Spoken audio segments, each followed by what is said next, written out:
Right, guys, we're in the chat room again in round two. I'm speaking to Mark Cullen and former DHS Old Boy and ex-South African hockey player, together with Michael Baker, director of hockey.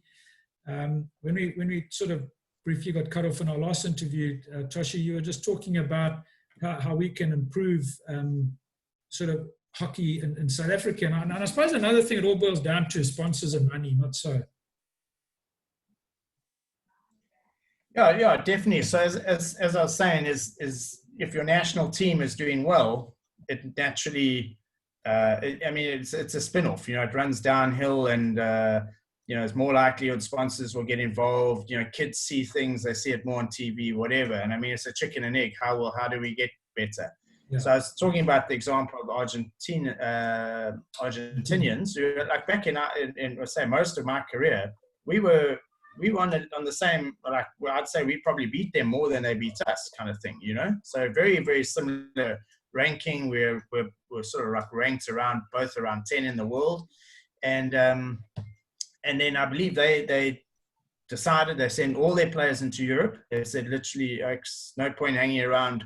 Argentina is a bit like us, same old bottom of South America there, and they said, well, go off into Europe, and en masse, top 25 players went off into Europe, and all of a sudden they went from there to, and look, I say those are stories, I can't vouch for them 100%, but I think if you took our top 25 players in South Africa and said, okay, everyone off into Europe, spend a couple of seasons there, I have no doubt, I'm not saying we're going to become world champions, but we've got a lot of natural talent. We're athletic. We've got the weather. We've got the great schools. That's another thing. We've got our foundation at school level is fantastic. The players coming through amazing high schools. And we really should be doing better than what we are post high school. I know there've been a couple of games where, like, SA under 18s play Australia and whatever. But I think if you took maybe like an under 16 World Cup, I think we'd be a lot more competitive than like our senior team. You know what I mean? Because the school system is really, really good.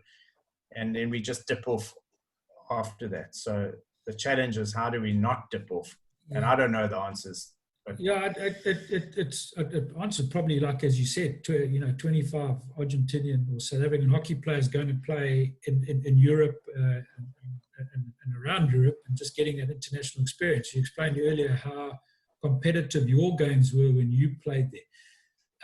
Toshi, yeah. when you played, what was the highest South Africa ever ranked in the 13 years that you played? What was the highest that the South African side was ranked?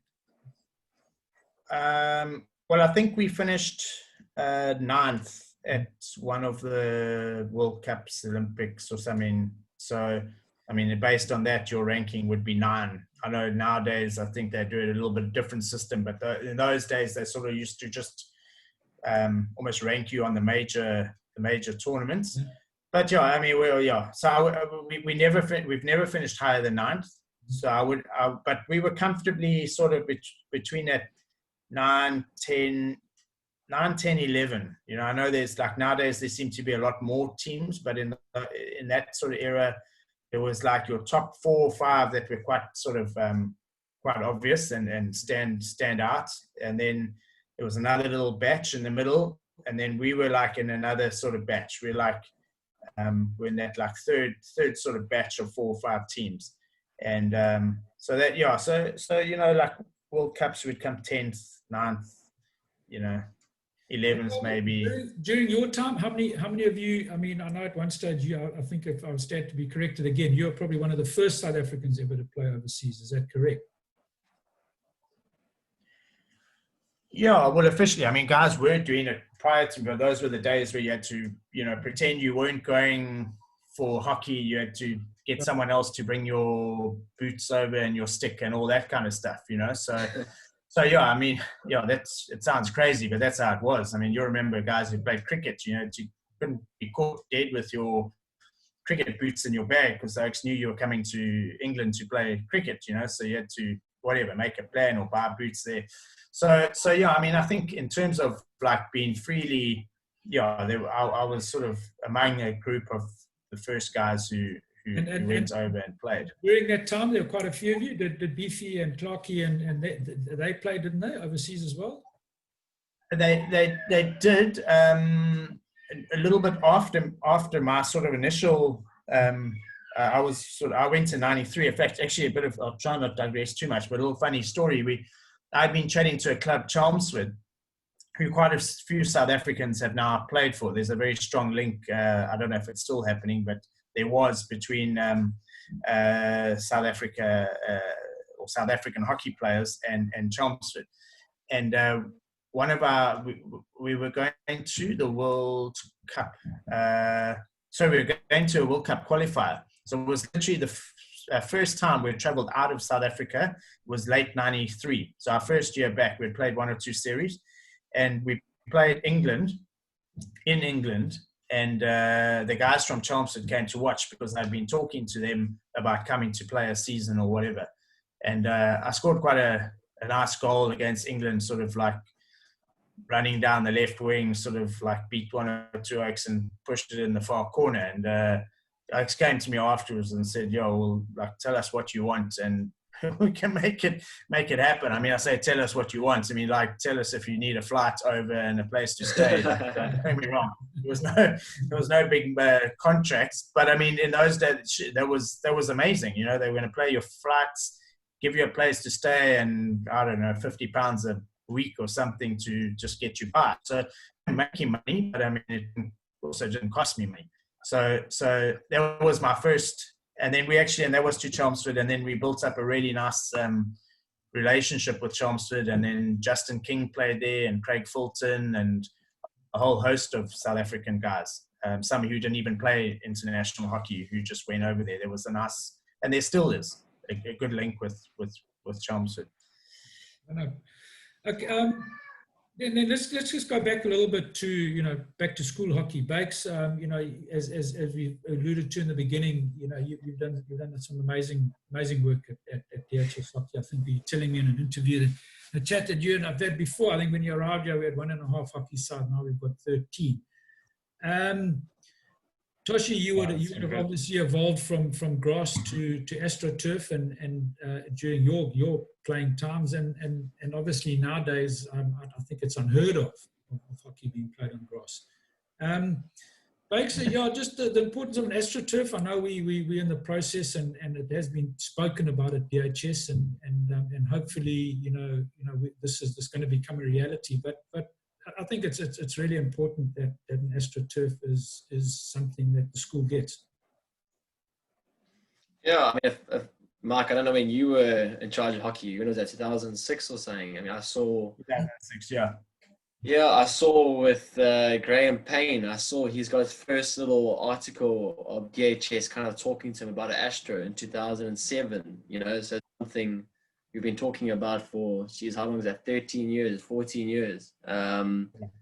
Obviously, it would be an absolute game changer. I mean, we got a few practice sessions at Riverside, and we're growing more and more teams, So your A-team guys are kind of missing out on quality turf time. I think to attract really good hockey boys in KZN, you need a turf, because all the other schools kind of have a turf. I mean, as you spoke about boy hockey kind of evolving, you need more turf time. And for me, I still believe that I think kids, they learn how to drag flick and all the funny tricks when they actually go on the turf themselves and stuff around with it.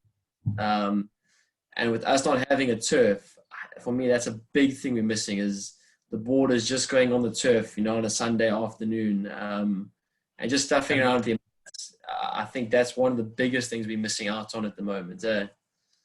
Yeah, and I think, sorry, Toshi, I think it's become it is a priority, and I know it's been a discussion for a long time. So, in my position in the foundation, and where the trustees stand on it, and let's hopefully it is a reality. I know we've hit hard times this year, sort of obviously, everyone has, and let's hope it's a project that's high on our priority list. And Toshi, just going back to you, and I think when I listened to that interview early today, how you on your own or with one or two mates just used to go down to the turf and just practice your skills, and yeah, because that was available. Yeah, so I mean, before Bakes even said that, I said, I was just thinking in my head, I mean, that to me is, and it's something that I think a lot of young hockey players don't do enough of. You know, they wait for, it's got to be a club an organized session. They've got to have a private coach to be there, whatever. And I'm like,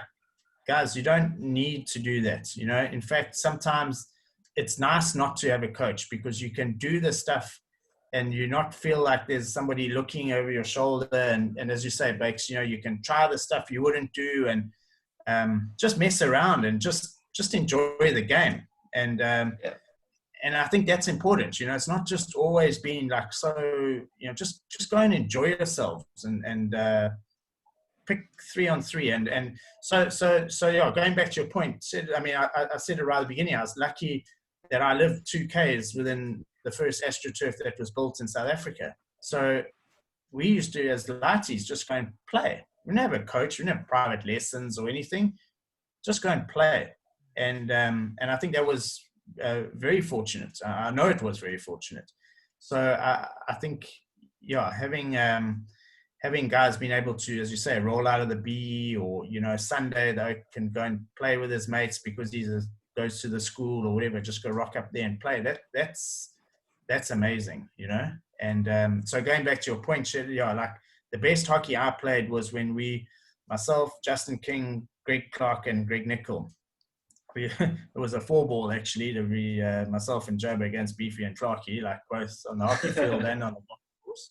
And yeah, we used to play 2-on-2 for like 45 minutes, and you know, it was probably some of the best hockey I played, because and I'm still, from a coaching point of view, I know like some of the teams I've coached, I think you just, because you don't have anything else to, but you don't play against a cone on a hockey field ever. You know, you play against people, and how you react to people and whatever. And I'm digressing into the coaching side here, Bakes, but like I'm just a big believer of, you know what, if you can, the reason I like 2-on-2 or 3-on-3 or whatever is there's nowhere to hide.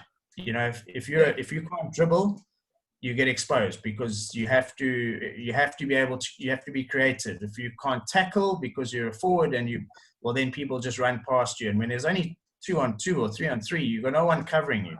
When you're 11 aside, you know, you've got people covering you and whatever. So to me, it exposes your skills and pushes you and says, well, if I can't do X, Y, and Z, I need to learn. You can hide in a bigger field situation. So yeah, I think, and anyway, going back to the AstroTurf point of view, like that's the lack of thing. You get a couple of oaks just going down, and they'll learn those skills without having a coach. They don't need a coach all the time. Allow them to experiment.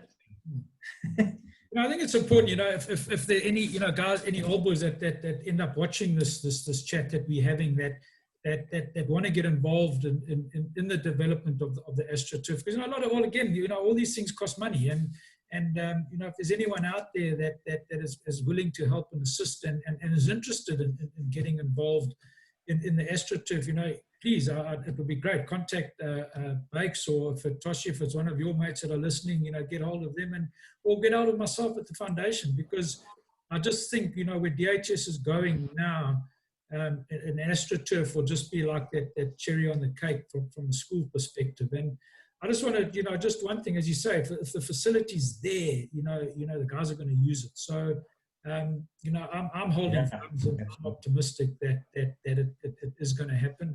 And you know, yeah, I think, I mean, a big thing, Mark will probably agree with me, is, I mean, there's no real power club kind of in the area. Kind of go Durban North or Kersney, you know, we get a turf there, you get a little power club, you know, an old boys club, or I think it's massive for the community as well. Something really lacking in that area.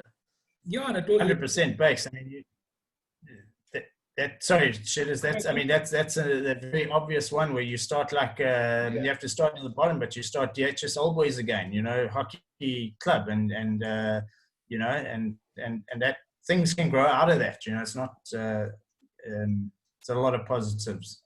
Yeah, and I mean, on the back of that, with the cricket club now moving to the school and playing out of the school, we're going to drive to get the water polo club. Although we're making sure that we've got 3 sides: Premier League side, second division, third division, and then you have hockey at the school as well. I mean, it's just that hub of DHS Old Boy sport again around your major sports. So yeah, it's something that Bakes, you and I have been in discussion often, and as I said, if any old boys out there or anyone that's interested in hearing a little bit more about the AstroTurf and what we want to do, and more importantly, DHS hockey, give us a shout. Guys, I just want to say thanks. First of all, Bakes, again, from our side, and you and I work very closely together. Just keep up the good work, and what you've done for DHS hockey in the last 3 years has been unbelievable. And I think from my side and from the old boys, we want to say thanks very much to you, and really appreciate it. Keep up your good work. Okay? Thanks, man. Shaders. Yeah, and Toshi. Yeah. Just 2 seconds. I said it earlier, but sorry, Shaders. So, I didn't know we had 13 teams. I mean, that's amazing. That really is good. It's so really well done. I mean, to you and all the other coaches, it's looking good, and just keep it going. Tell you, we could probably get more. But Toshi, get the turf, we'll get 20 teams. From my side, and when I look back, and I mean, I've known you for a long time, but I look back at your career. 199 games for South Africa, ranging from a period of 1993 to 2006, 17 goals, nominated for FIH Player of the Year in 2001, and I think I've alluded to a number of Player of the Tournaments that you've received at Commonwealth Games or certain sort of international tournaments. That's an unbelievable achievement, and I think Bakes and I chatted off air, and I have chatted to mates, is that you probably go down as one of the best strikers South Africa's hockey has ever had, and and on top of that, a very, very proud DHS Old Boy. So from my side, great to catch up, and well done on an amazing career, and also keep your work up. With the hockey, keep the coaching going, and from our chat today, hockey needs people like yourself and Bakes, the modern era coach, but we need ex-players to get involved. So from our side, well done. I'm really proud to know that you're DHS Old Boy and what you've achieved, and really great to catch up, man.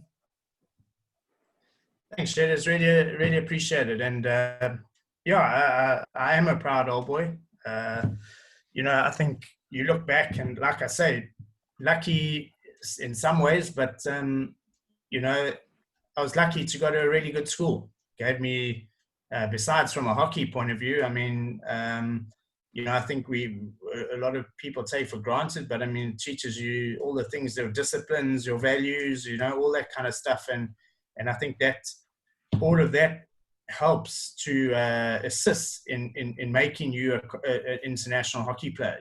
It's going to be a lot harder if you don't have that support and structure from a school system. That's why I say our schools are so good, and I'm very proud to be a DHS Old Boy, and I wish you guys the school well, and hopefully we can help in whatever way. Yeah, but thanks a lot, guys. I really appreciate it, and enjoy your evening. Thanks, guys.